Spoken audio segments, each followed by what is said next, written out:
É intrigante quando se ouve falar que uma mulher jovem, elegante, sem nenhuma identificação, é encontrada morta com um tiro na cabeça em um quarto de hotel de luxo. Autoextermínio ou execução? Depende para quem você perguntar. Ei mundo, meu nome é Fabi Medeiros e sejam muito bem-vindos a este canal. Aqui tem vídeo novo toda semana, sempre com temas criminais ou curiosidades que acontecem ao redor do mundo. Então se você gosta desse tipo de conteúdo, para tudo que você está fazendo que eu vou te contar essa história. Vem!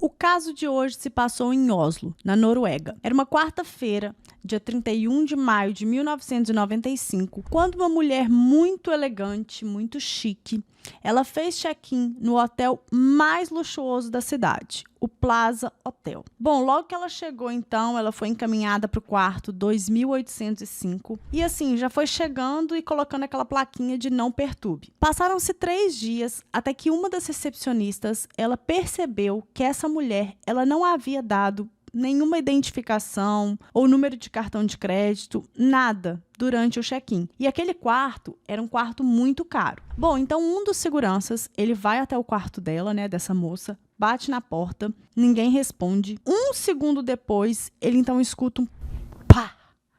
Era um tiro. Ele ficou apavorado, então ele saiu e foi até a sala de segurança que ficava no térreo. Então, durante esse período, ficou ali uns 15 minutos, né, sem vigilância, aquele quarto. Então, não dá para saber se alguém saiu dali durante esse período. Bom, o fato é que ele foi até a sala de segurança, ele chamou o chefe dele. Então, quando ele retorna com o chefe, eles tentam, né, abrir a porta, bater de novo, ver se alguma coisa acontecia, mas a porta estava trancada por dentro. Então, esse chefe, ele usou a chave mestra que ele tinha, né, o cartão magnético que era já, e abriu a porta. Ao entrar, ele viu uma mulher deitada na cama. Ela estava muito bem vestida, inclusive, e um cheiro, assim, horrível no quarto. Então, ele achou melhor fechar a porta e chamar a polícia. Então, quando ele, né, acionou a polícia chegou até o hotel, eles, logo que a polícia entrou, assim, no quarto, eles já perceberam que era uma mulher, né, jovem, aparentemente, muito bem vestida, inclusive ela estava de meia calça, de salto, deitada na cama. Ela estava com um ferimento na testa e eles separaram também que ela segurava uma arma, o que sugestionava ali que ela tinha tirado a própria vida. A polícia também percebeu que não havia sinais de luta ou indícios de qualquer outra pessoa que tenha estado ali no quarto. Então, realmente parecia que ela estava sozinha o tempo todo. Bom, eles checaram o cartão, né, de entrada para verificar ali no sistema se alguém tinha entrado naquele quarto próximo da hora da morte, mas não, nos registros não constava nada. Inclusive, naqueles 15 minutos que o quarto ficou sem vigilância, também foi, né, constatado que ninguém entrou, saiu dali naquele momento. Para os investigadores, para a polícia, aquela mulher, ela já tinha ido para Oslo com aquele pensamento, né, de tirar a própria vida, se hospedou em um hotel de luxo até conseguir realizar o que ela tinha em mente, e foi isso. Mas é simples demais, né? Um dos relatórios da polícia dizia que havia 99,9% de certeza que foi autoextermínio, mas os investigadores não encontraram nada que indicasse que ela tivesse feito isso. No quarto, não havia nenhuma identificação dessa mulher. Não tinha identidade, carteira de motorista, cartão de crédito, algum papel dobrado com algum telefone, alguma coisa, foto, nada. Simplesmente não tinha chave, não tinha absolutamente nada daquela mulher ali que pudesse dizer quem ela era. Inclusive, não tinha nem o passaporte. Então, os investigadores começaram a se perguntar, mas espera aí, como que ela entrou no país? Porque claramente ela não era norueguesa. Então, assim, ela precisaria de um passaporte para entrar. Como que ela estava ali, como que ela conseguiu chegar até ali sem nem mesmo um passaporte? Então, tudo já começou a ficar muito esquisito. No quarto também não havia escova de dente, produtos de higiene, alguma coisa assim de skincare, nada, gente, absolutamente nada. As roupas também tinham algo muito estranho. Todas as etiquetas de todas as roupas foram retiradas. Ela também tinha muito mais peça para a parte de cima e praticamente nada para a parte de baixo. Então aquilo ali já também ajudou a somar para ser mais um fator esquisito. Sem contar que ela conseguiu fazer check-in em um hotel de luxo, tipo assim, sem nenhuma identidade, sem um cartão de crédito. Então, como que isso aconteceu? Porque o Plaza Hotel, naquela época, ele era um hotel assim, uau, hospedava reis e rainhas, astros do rock. Como que, entendeu? Não fazia sentido. Ter dado a chave para que ela entrasse naquele quarto, para que ela ficasse hospedada ali sem pagar nada, ia contra todas as regras do hotel.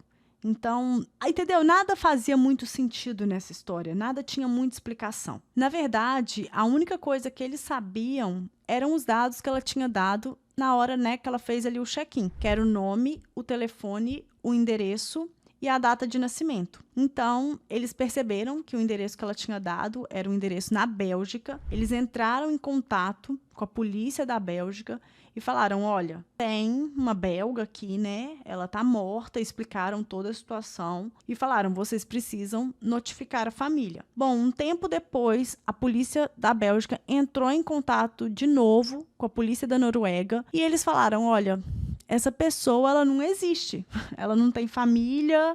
Vocês têm certeza que ela é belga mesmo? Bom, eles então descobriram que ela tinha dado um nome falso, Jennifer Fergate.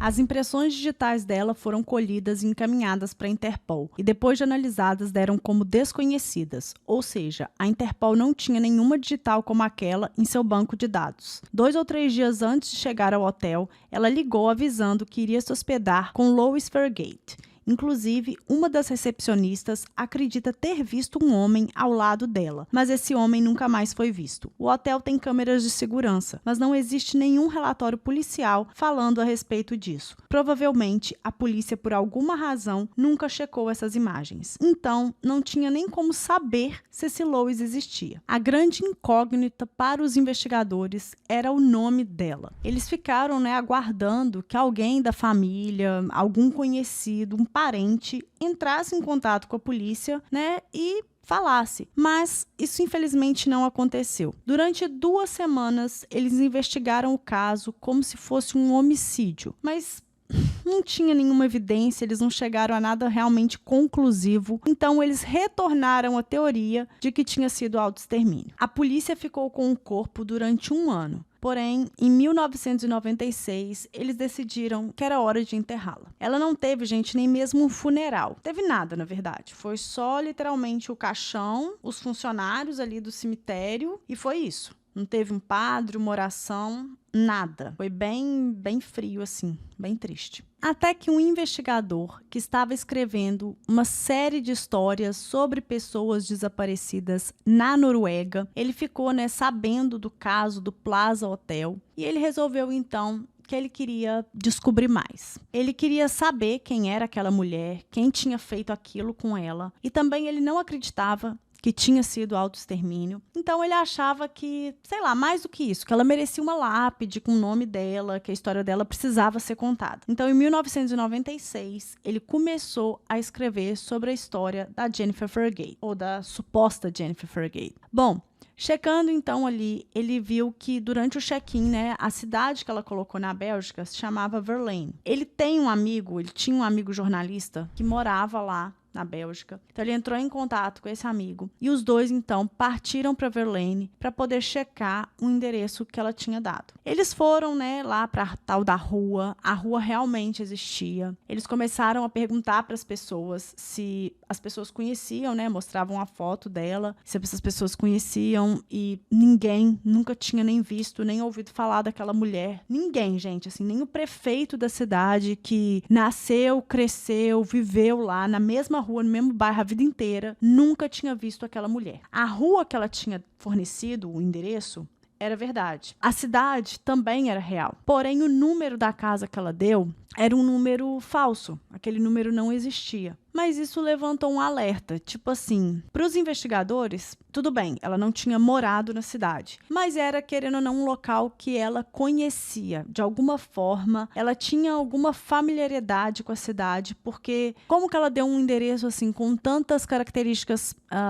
fidedignas, mas que na verdade era fictício, porque a casa, o número da tal casa não existia. Ela deu, parece que o número 100 e poucos, e a rua morria no número 98, 95. Então, assim, bateu ali na trave, não foi um chute, sabe? Querendo ou não, isso demonstrava que ela conhecia o local. Bom, então chegou num ponto que eles realmente não tinham mais para onde seguir. Todas as pistas não davam em nada. O que eles tinham de informação era muito pouco, sabe? Era uma cidade, uma rua, um nome falso. Não tinha muita consistência, nada daquilo. É como se você estivesse procurando um fantasma, sabe? Você não sabe direito, muito bem o que você está procurando. A pessoa era, né? Tinha sido feito um retrato falado, então as pessoas não reconheciam também, não ajudou muito.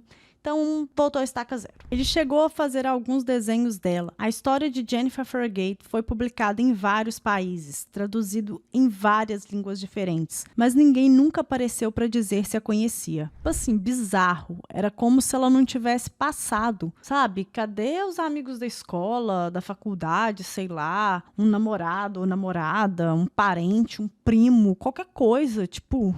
Não apareceu ninguém. A polícia continuou mantendo a teoria de que ela realmente se isolou de tudo e de todos e resolveu tirar a própria vida. Mas, mais uma vez, não fazia sentido. Tipo assim, eles tinham, né, verificado que ela tinha tomado banho, porque a toalha ainda estava meio úmida. Ela estava muito bem vestida, como eu mencionei. Ela estava de meia calça, né, preta, sapato de salto, muito elegante, penteada. Então, a impressão era que ela estava saindo, na verdade, que ela estava indo, sei lá, jantar fora, fazer alguma coisa. Não parecia realmente que uma pessoa se vestiu toda desse jeito para poder cometer autoextermínio. Além disso, a arma do crime era uma pistola 9mm semiautomática muito poderosa. Geralmente uma arma utilizada para assaltos, né, e não para quem quer tirar a própria vida. Sem contar que, para ficar mais estranho ainda, eles descobriram que ela tinha 25 munições na maleta. Então, se você quer tirar a própria vida, por que você estaria com esse tanto de munição? Estranho, né? Outra coisa estranha era a maneira como ela segurava a arma. Sua empunhadura estava com o polegar no gatilho, ou seja, oposta ao que se é geralmente. Esse tipo de arma tem um coice forte, então ao atirar, ela dá um tranco para trás, o que seria impossível ela ainda estar segurando a arma empunhada depois de morta. Também não havia sangue na mão dela.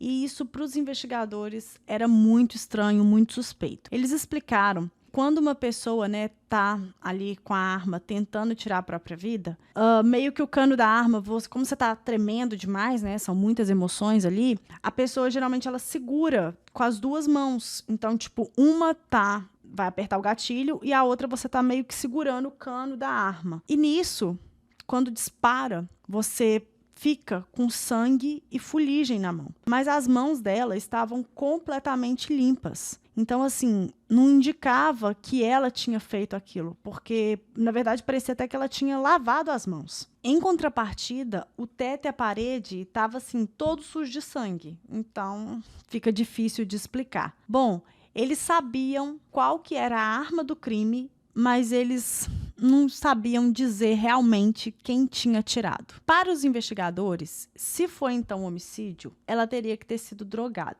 Só que para isso, o exame toxicológico dela teria que acusar, né, alguma droga ali no sangue dela, alguma coisa, mas não foi o que aconteceu. Acusou apenas álcool. Então, os investigadores, de novo, ficaram assim, sabe aquela cara de pateta, gente? Para onde você vai, o trem, a porta fecha. Nada dava em nada. Todas as pistas acabavam em algum caminho sem nenhuma consistência e eles acabavam sempre retornando à estaca zero. Então, eles resolveram checar todos os registros de entrada dessa mulher no quarto. Porque antes eles tinham checado, né, só ali a última hora, perto da morte, mas agora não. Eles falaram, não, então nós vamos aqui destrinchar todos esses registros, porque alguma coisa deve ter. Tem que ter alguma coisa. Então, eles começaram, um por um, a checar todas as vezes que essa mulher entrou no quarto durante a hospedagem dela. A primeira vez que Jennifer entrou no 2805 foi em uma quarta-feira, às 10h44 da noite. A segunda foi na madrugada de quarta para quinta.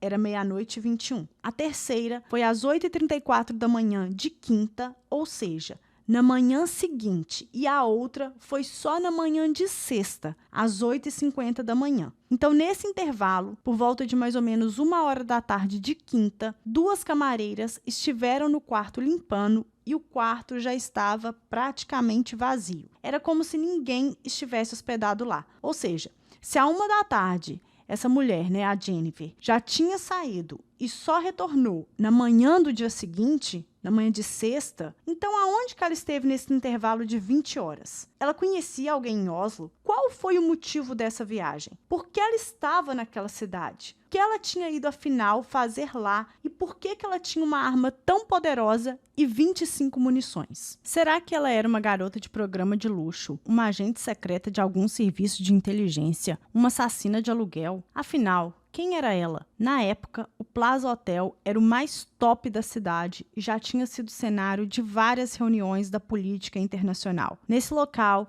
era onde acordos secretos entre israelenses e palestinos aconteciam, e isso era um segredo absoluto. Segundo um especialista, que inclusive trabalhou para o serviço secreto, ele disse que a arma do crime, né, a tal pistola 9mm, o número de série dela foi removido de forma ilegal e muito profissional, porque não tinha um resquício. As etiquetas também, né, elas tinham sido removidas. Segundo ele, isso é um procedimento muito comum dentro do serviço secreto, porque eles não querem, né, que a polícia descubra de onde que eles são. Sem contar que ela ficou fora do hotel por muito tempo, foram aí, né, pelo menos 20 horas. E ele fala que dentro do serviço secreto, geralmente, né, esses agentes, eles têm um outro lugar para ir caso, né, algo dê errado, caso algo aconteça. Então, que isso também estava ali dentro do padrão. Um outro fator foi o fato da porta estar trancada por dentro. Segundo esse especialista, dentro do serviço secreto, isso é fichinha, porque eles sabem abrir e fechar qualquer porta, seja por dentro, seja por fora.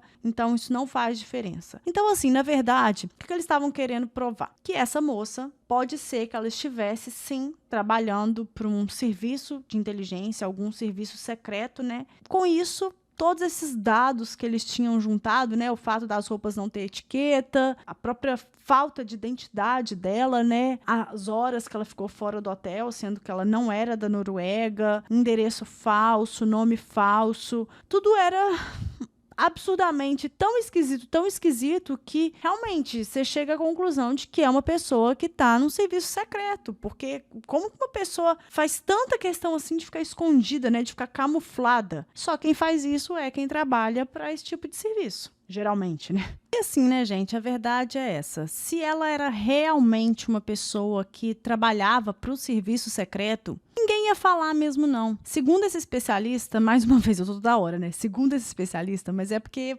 foi ele que falou mesmo. Dentro desse sistema dele, dentro dessa política de serviço secreto, quando um deles morre, a agência entra em contato, então, com a família da pessoa, fala com eles, olha, seu filho é um herói, ele morreu, né, em missão ali, dão uma boa grana para a família e pedem carinhosamente que eles fiquem com a boquinha fechada. A partir daí, o governo passa a sustentar aquela família para o resto da vida e isso é bem comum dentro do serviço secreto. Anos depois, uma nova tentativa de descobrir quem era aquela mulher foi feita. Em 1995, os testes de DNA ainda não eram muito comuns na polícia norueguesa. Então, todas as provas do crime foram descartadas porque foi considerado autoextermínio. Uma única peça de roupa contendo sangue que tinha sido guardada na época foi eliminada um ano depois do enterro dela. Então, o único jeito que eles tinham de obter o DNA daquela mulher seria exumando o corpo.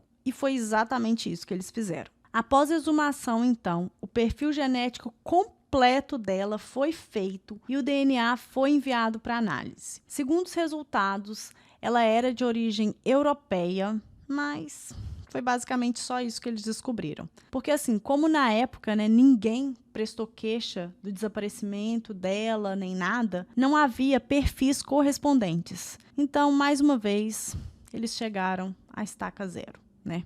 Retornaram ali e morreram na praia. O caso de Jennifer Fargate chegou a ser publicado no maior jornal da Europa na época. Eram 10 milhões de leitores diários. mas incrivelmente ninguém nunca tinha ouvido falar daquela mulher. Gente, que bizarro, né? Ainda é um mistério como que ela conseguiu fazer check-in naquele hotel de luxo sem identificação, sem cartão, sem nada. Ninguém consegue explicar isso. As câmeras de segurança, como eu falei com vocês, né? Porque eu também fiquei me perguntando muito enquanto eu assistia esse caso. Tipo, mas ninguém checou essas câmeras? Cadê essas imagens? Mas não existe um relatório que fale de câmeras de segurança, de nada. Então, como o hotel também já tinha envolvimento, né, com gente do alto escalão ali, a gente não sabe até onde coisas foram, né, encobertas ou não. Ficou muito difícil saber. E esse caso, até hoje, continua sem solução e ninguém sabe o nome dessa mulher. Se você tiver qualquer informação sobre ela, por favor, entre em contato com o VG Newspaper